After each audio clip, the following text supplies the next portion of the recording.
Bismillahirrahmanirrahim. Assalamu alaikum all my dear friends and English literature aspirants. This is your host Samia Omar and you're watching MA English Part 1 and 2 notes.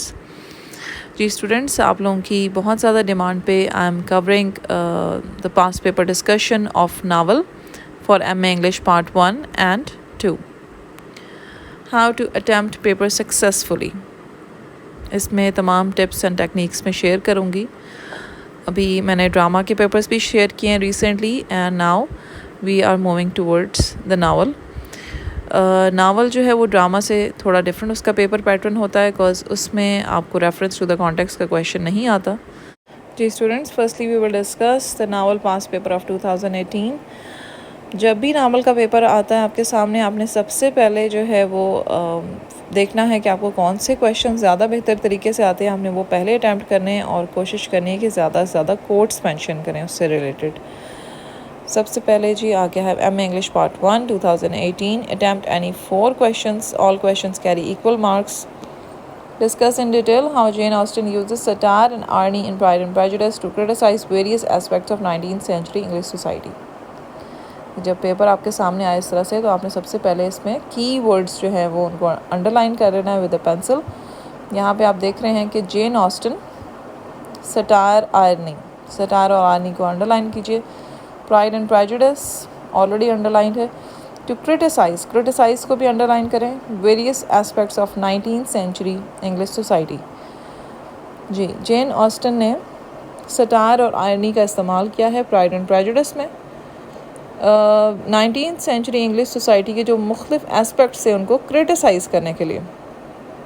तो ये basically satire और irony का question है. ये मैंने अपने group में भी अपलोड किया हुआ इन डिटेल, तो आप वहाँ से भी देख सकते हैं. और this is an easy question. आगे नेक्स्ट चलते हैं. The tragedy in Hardy's Return of the Native is arbitrary and accidental, unnecessary, uncalled for. Do you agree? जी, रिटर्न ऑफ द नेटिव में जो ट्रेजेडी दिखाई गई है वो उन्होंने कहा है कि ये एक्सीडेंटल थी या कह सकते हैं अनसर्टन थी, अननेसेसरी, अनकॉल्ड थी. तो इससे आप एग्री करते हैं. अब यहाँ पे आपने अपना पॉइंट ऑफ व्यू देना है. इसमें शॉर्ट समरी भी डिस्कस करनी है और आपने Return of the Native as a tragedy discuss करके फिर अपना पॉइंट ऑफ व्यू देना है in the conclusion. Question 3. Critically examine how Dickens shows the classless formation of the new French Republic in A Tale of Two Cities become another form of class violence. इसमें आप underline कर लीजिए. Classless formation, New French Republic, और यहाँ पे another form of class violence.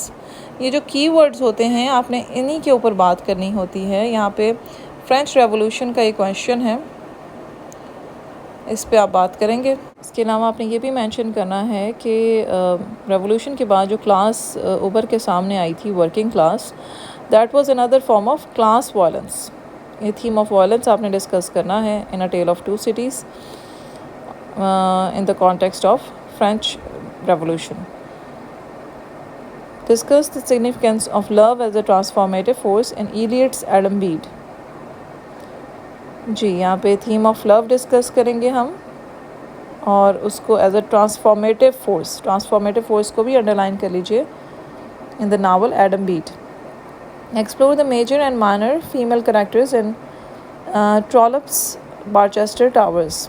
इसमें आप female characters discuss करेंगे जो आपने बारचेस्टर टावर्स में पढ़े हैं.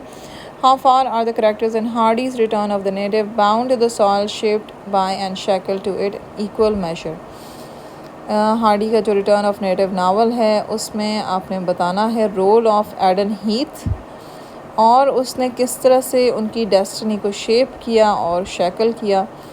यानी इसमें आ जाएगा role of Egdon Heath in shaping the destination of the characters in Return of the Native. Question number 7. Critical notes लिखने हैं आपने. Write critical notes on any two of the following. इन चारों में से आपने 2 पे नोट्स लिखने हैं. Satire in Barchester Towers, abuse of power in a tell of to Cities. Barchester Towers में जो भी आपने सटारिकल सिचुएशंस पढ़ी हैं उस पर आपने डिस्कस करना है और सटायर की डेफिनेशन देनी है सबसे पहले.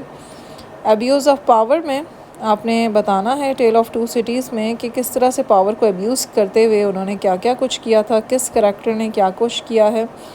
तो इसमें यह आ जाएगा थीम ऑफ पावर। और उसके बाद सिंबॉलिज़म एंड एडम बीट में आपने सिंबॉलिज़म की डेफिनेशन देते हुए तमाम सिंबल्स को डिस्कस करना है जो एडम बीट में आपने पढ़े हैं।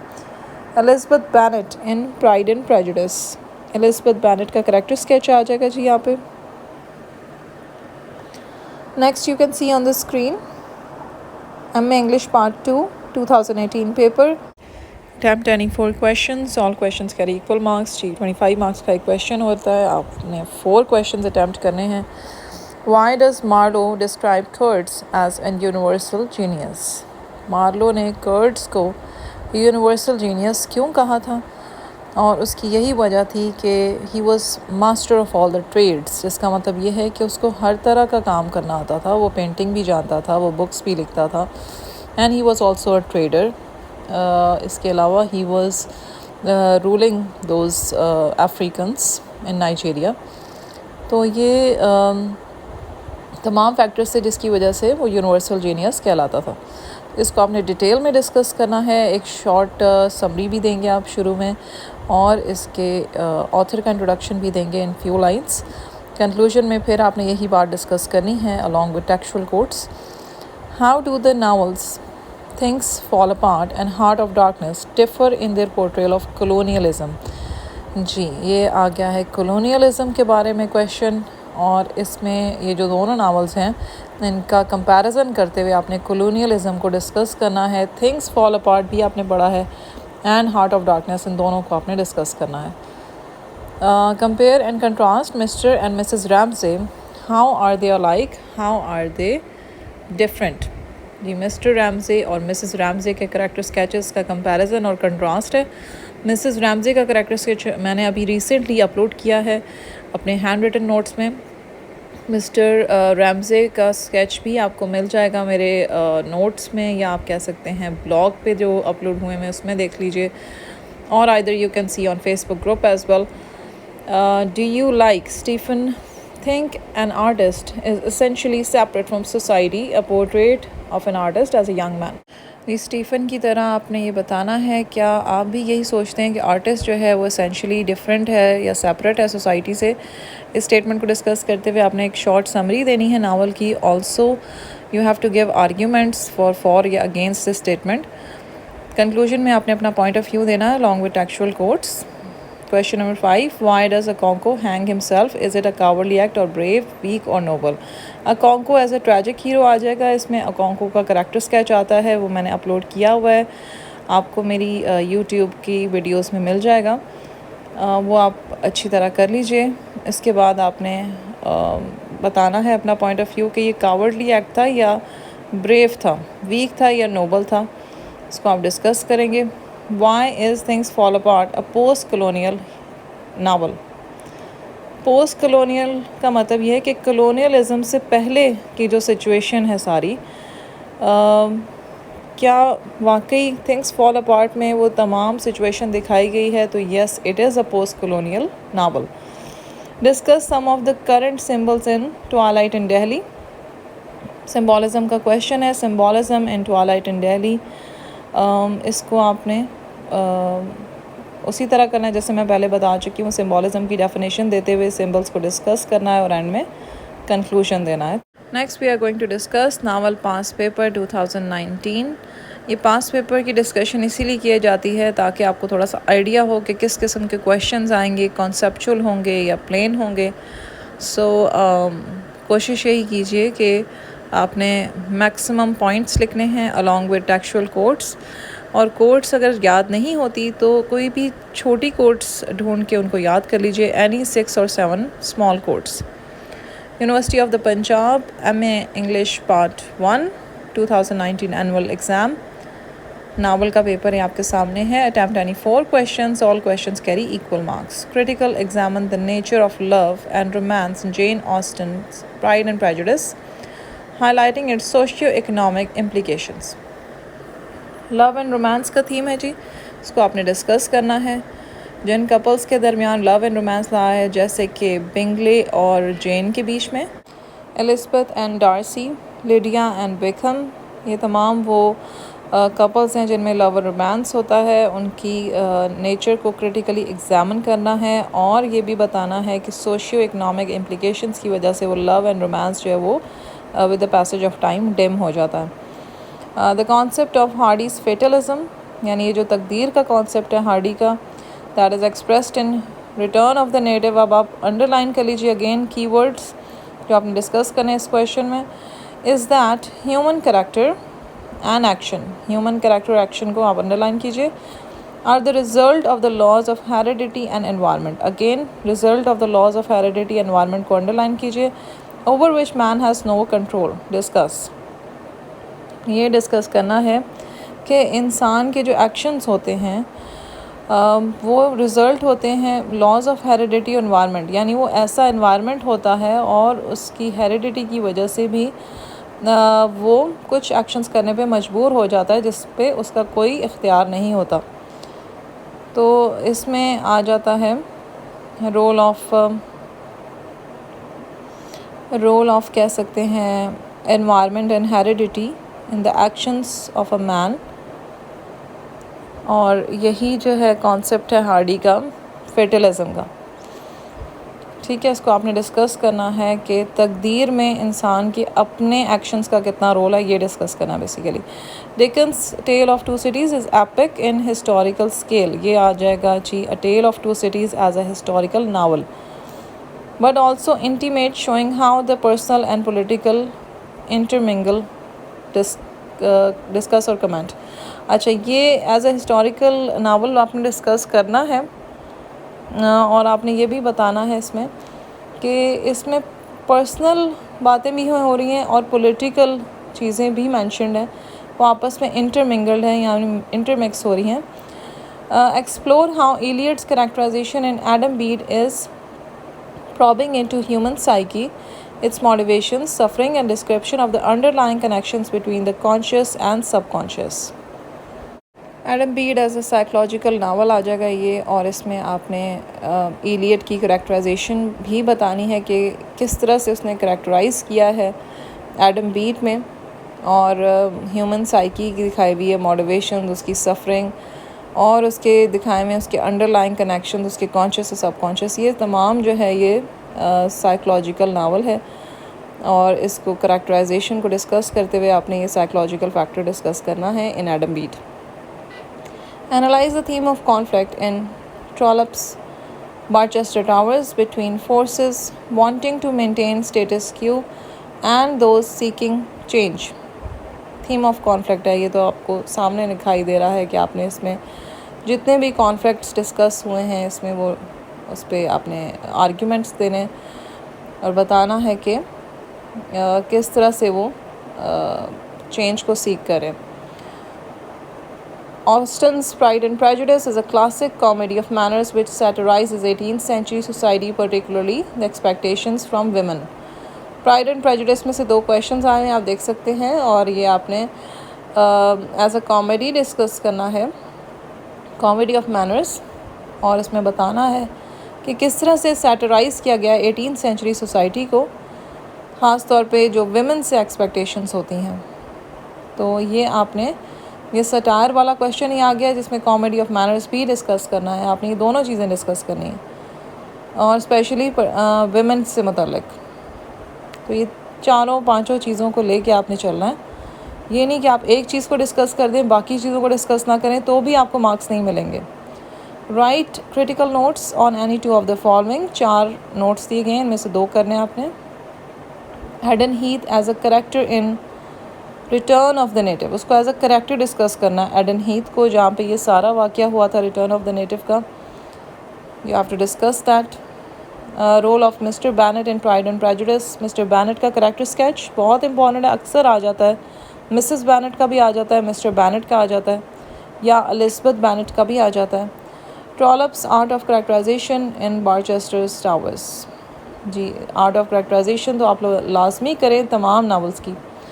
Metaphor and symbolism in a tell of 2 Cities, metaphors को भी डिस्कस करना है और सिम्बल्स को भी in a tell of 2 cities. Next is the paper of MA English Part 2 2019. Attempt any 4 questions again उसी तरह सेम पैटर्न है। Discuss the importance of the Congo river in this narrative. Congo river की importance discuss करनी है आपने, साथ आपने इस नावल की शॉर्ट समरी बतानी है।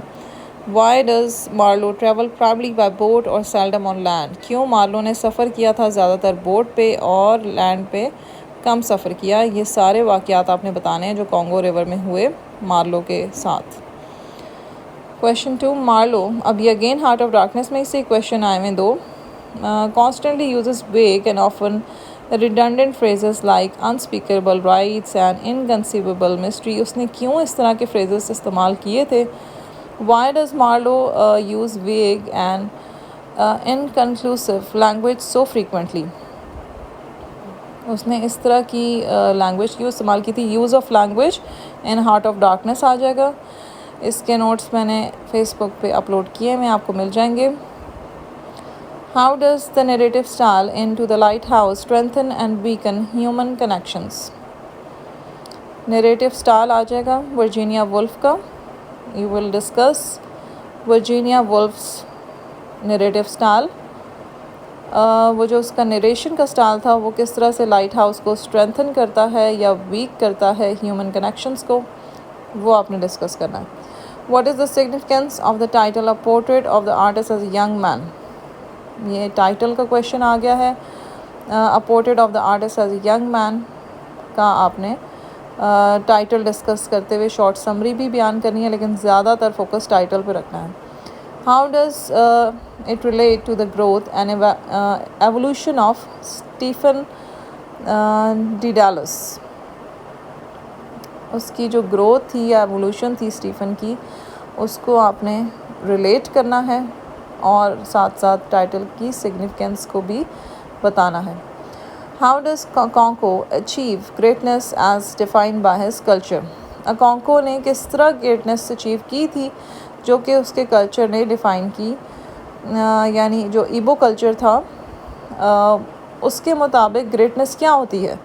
ग्रेटनेस यही होती है कि उसके यैम्स के बहुत ज़्यादा गोदाम मौजूद थे और जिसमें उसने काफ़ी ज़्यादा सीड्स इकट्ठे किए हुए थे यैम्स के, और he was very wealthy also. उसके बीवियाँ भी काफ़ी थी और बच्चे भी थे, तो ये भी एक ग्रेटनेस की अलामत थी इन द ईबो कल्चर। तो ये आपने डिस्कस करना है। What is the place of women in the Igbo society. ये रोल ऑफ वेमेन या place of women Igbo society में डिस्कस करेंगे, ये भी आप कर लीजिए। फ़ीमेल कैरेक्टर्स को भी स्टडी करें इसमें। Twilight in Delhi. Twilight in Delhi is a novel about colonial arrival in India and its consequent tensions. ये क्वेश्चन मैंने अभी रिसेंटली अपलोड किया है फेसबुक पे, वो आप देख लीजिए।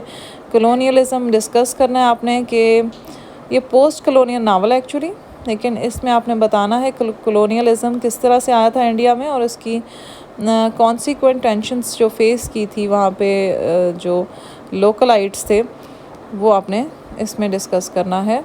अलॉन्ग विद मीर निहाल का आपने बताना है घराने के बारे में कि उनके घराने पे क्या असर हुआ था कलोनियलिज़म का।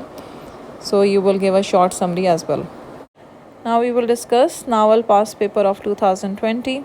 2020 के पेपर्स काफ़ी कॉन्सेप्चुअल आए थे और इसमें ये एग्ज़ामिनर जानने की कोशिश करता है कि स्टूडेंट की कितनी अंडरस्टैंडिंग है कॉन्सेप्ट से रिलेटेड। सो आपने कोशिश करनी है कि आपने कॉन्सेप्ट ज़रूर क्लियर करके फिर एग्ज़ाम हॉल में जाना है। Also you have to give a lot of textual quotes to make a good impression on the examiner.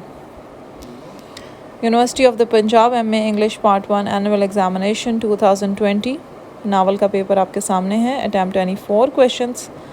तमाम क्वेश्चंस के इक्वल मार्क्स हैं। 25 मार्क्स का एक क्वेश्चन होता है। Pride and Prejudice is one of Austen's most important novels to emphasise the significance of domestic affairs in regard to social and moral change. Do you agree. अब इसमें फिर आपने arguments देने हैं, ये स्टेटमेंट में आपने डिस्कस करना है। अंडरलाइन कर लीजिए कि ये मोस्ट इम्पॉर्टेंट नावल है जो एम्फसाइज करता है सिग्निफिकेंस ऑफ डोमेस्टिक अफेयर्स। आपने डोमेस्टिक अफेयर्स की इम्पोर्टेंस को इसमें डिस्कस करना है in regard to social and moral change. ठीक है, क्या आप इस बात से एग्री करते हैं? इसको आपने कंक्लूजन में अपना पॉइंट ऑफ व्यू देना है। और इसमें आ जाएगा pride of prejudice as a domestic novel. ठीक है। Critically examine Hardy's treatment and role of women in this novel return of the native. Hardy का जो नावल है रिटर्न ऑफ नेटिव, इसमें किस तरह से औरतों के साथ ट्रीटमेंट किया गया और रोल ऑफ वेमेन क्या था इस नावल में, उसका आपने क्रिटिकली एनालिसिस देना है। रोल ऑफ वेमेन, ठीक है। इसमें फ़ीमेल करैक्टर्स डिस्कस करने हैं, जितने भी फ़ीमेल करैक्टर्स आपने पढ़े हैं इस नावल में। How has Dickens cleverly use symbols to evoke his thematic concerns in a tell of to cities. ये सिम्बॉलिज्म का क्वेश्चन है। A tell of to cities में जितने भी सिम्बल्स इस्तेमाल हुए हैं वो आपने बताने हैं, सिम्बॉलिज्म की डेफिनेशन देनी है और एंड में कंक्लूड करते हुए तमाम सिम्बल्स को डिस्कस करना है। Discuss George Eliot's representation of the rural elements in Adam Bede and how this contributes to the evocation of themes and characterization. George Eliot ने किस तरह से रूरल एलिमेंट्स को बयान किया है एडम बीड में, और वो कैसे कंट्रीब्यूट करता है कि थीम्स को उसने एवोकेशन दी है और करैक्टराइजेशन, यानी आपने थीम्स भी डिस्कस करने हैं थोड़े से इसमें और करैक्टराइजेशन भी, और इसमें आपने जॉर्ज इलियट की रूरल एलिमेंट्स की जो प्रेजेंटेशन है उसको भी बयान करना है। ठीक है, along with a short summary of the novel. और कंक्लूजन में भी आपने ये तमाम स्टेटमेंट को डिस्कस करना होगा। Question number 5, analyse Trollope's presentation of hypocrisy, sycophancy, pride and materialism in Barchester Towers. Barchester Tower में उसने किस तरह से हिपोक्रेसी को प्रेजेंट किया है। थीम ऑफ हिपोक्रेसी आ जाएगा इसमें, थीम ऑफ प्राइड है, theme of materialism, theme of sycophancy. इनकी तमाम ये जितने भी कीवर्ड्स हैं इनकी आपने शॉर्ट डेफिनेशंस देते हुए बारचेस्टर टावर्स को डिस्कस करना है, उसकी शॉर्ट समरी भी बतानी है और ये तमाम बातों को डिस्कस करना है, एनालाइज करना है और फिर एंड में कंक्लूजन देना है इन्हीं को डिस्कस करते हुए। Question number 6, discuss in detail with reference to pride and prejudice. Pride and prejudice एक और क्वेश्चन है। The importance of Austen as a woman writer. I think ये Jane Austen as a novelist आ जाएगा ये question इसमें। And how she contributed to the portrayal of feminine consciousness and social life. Feminism को भी discuss करना है, theme of feminism कि उसने किस तरह से कंट्रीब्यूट किया था फेमिनिन कॉन्शियसनेस को पोर्ट्रे करने में और सोशल लाइफ को भी। इसकी आपने शॉर्ट समरी देनी है और ये पूरी स्टेटमेंट इसको डिस्कस करना है Jane Austen as a woman writer. ठीक है, और फेमिनिज्म का theme. Write short notes on any two of the following. Notes का क्वेश्चन आ गया है। ज़्यादातर कोशिश कीजिए कि आप नोट्स का क्वेश्चन ज़रूर अटैम्प्ट करें क्योंकि ये मार्क्स गेनिंग क्वेश्चन होता है। Symbolic resurrection of doctor MANET, Charles and Sydney. ये थीम ऑफ रिसरेक्शन आ गया है।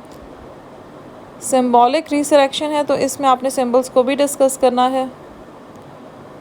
Doctor MANET, Charles and Sydney, ये तीनों करैक्टर्स इसमें आएंगे। Hardy's themes of nature in Return of the native. Theme of nature, इसमें ये आपने डिस्कस करना है रिटर्न ऑफ नेटिव में। Realism and Adam Beed. Realism का क्वेश्चन बहुत इंपॉर्टेंट है, ये मैंने अपलोड किया हुआ है अपने ग्रुप में, ब्लॉग पे भी आप देखिएगा। अगर आपको कुछ नहीं मिलता तो you can just comment below और you can ask in the face group as well. Women in Barchester Towers, जी ये फ़ीमेल कैरेक्टर्स जो बारचेस्टर टावर्स में थे उनको आपने डिस्कस करना है। और ये शॉर्ट नोट जो आप लिखते हैं कम से कम 2.5 से 3 सफ़े का ज़रूर होना चाहिए so that you can get good marks. इसमें भी आपने रेलेवेंट कोट्स ज़रूर मेंशन करनी है। Next we are going to discuss MA English part 2 annual examination 2020। Question number 1, discuss Conrad's use of the term darkness in the novel, including the title. What are the various interpretations? Comment on its symbolic significance. इसमें आप underline कर लीजिए darkness in the novel, title, various interpretations और symbolic significance. अब ये जो underline आप करेंगे इन्हीं पे आपने बात करनी है, इस पे आर्ग्यूमेंट्स देने और एंड में कंक्लूजन भी देना है। कॉनरेड ने डार्कनेस की टर्म को नावल में किस तरह इस्तेमाल किया है, टाइटल में भी इस्तेमाल किया, टाइटल पे भी आप बात करेंगे। उसकी क्या वेरियस इंटरप्रिटेशंस हैं डार्कनेस की, थीम ऑफ डार्कनेस को डिस्कस करना है बेसिकली इस क्वेश्चन में। और उसकी सिंबॉलिक सिग्निफिकेंस भी बयान करनी है, यानी वो किस तरह से एज अ सिंबल इस्तेमाल हुआ है इस नावल में। Question 2. Twilight in Delhi, 1940. Nostalgically chronicles the passing of the traditional Muslim aristocracy in light of encroaching British colonialism in the early 20th century. Discuss the statement with examples from the text.